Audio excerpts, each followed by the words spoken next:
കേരള ബ്ലാസ്റ്റേഴ്സും മോഹൻ ബഗാനും തമ്മിൽ കുറച്ച് ദിവസങ്ങൾക്ക് മുമ്പ് ഒരു സ്വാപ്പ് ഡീലിനുള്ള ചർച്ചകൾ നടന്നിരുന്നു. പ്രീതം കോട്ടലിനെ കൈമാറിക്കൊണ്ടുള്ള സ്വാപ്പ് ഡീൽ ചർച്ചകളാണ് ഇരുവരും തമ്മിൽ നടന്നത്. എന്നാൽ ഈ ചർച്ചകൾ താൽക്കാലികമായി നിർത്തിവച്ചിരുന്നു. അതിനാലാണ് ബ്ലാസ്റ്റേഴ്സ് ഡ്യൂറന്റ് കപ്പ് സ്ക്വാഡിൽ പ്രീതത്തെ ഉൾപ്പെടുത്തിയത്.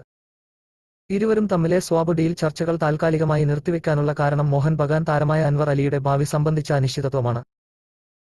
സ്ഥിരകരാർ നൽകാതെ ബഗാനിൽ തുടരില്ലെന്ന് അൻവർ അലി വ്യക്തമാക്കിയിരുന്നു. ഇതിനെതിരെ ബഗാൻ രംഗത്ത് വരികയും ചെയ്തിരുന്നു. ഇതോടെ വിഷയം AFFന്റെ PSC കമ്മിറ്റിക്ക് മുന്നിലെത്തുകയും ചെയ്തു.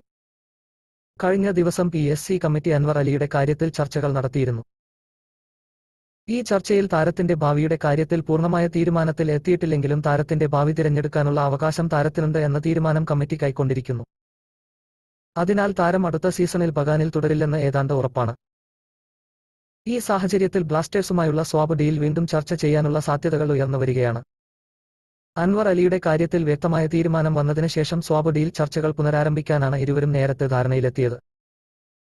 അൻവർ അലിയെ ബഗാന് നഷ്ടമാവുമെന്ന സാഹചര്യം വീണ്ടും വന്നതോടെ പ്രീതത്തെ കൈമാറിയുള്ള സ്വാപ്പ് ഡീൽ ചർച്ചകൾ വീണ്ടും വരും ദിവസങ്ങൾ നടക്കും. പ്രീതത്തെ കൈമാറി ദീപക് താങ്ക്രിയെ സ്വന്തമാക്കാനാണ് ബ്ലാസ്റ്റേഴ്സിന്റെ ശ്രമം. എന്നാൽ ദീപകിനെ കൈമാറാൻ ബഗാൻ തയ്യാറായിരുന്നില്ല. ദീപകിനെ കൂടാതെ അഭിഷേക് സൂര്യവംശിയെയും ബ്ലാസ്റ്റേഴ്സ് ആവശ്യപ്പെട്ടിട്ടുണ്ട്. സ്വാപ്പ് ഡീൽ ചർച്ചകൾ വീണ്ടും ആരംഭിക്കുന്നതോടെ ഈ നീക്കങ്ങളിലൊന്ന് സംഭവിച്ചേക്കും.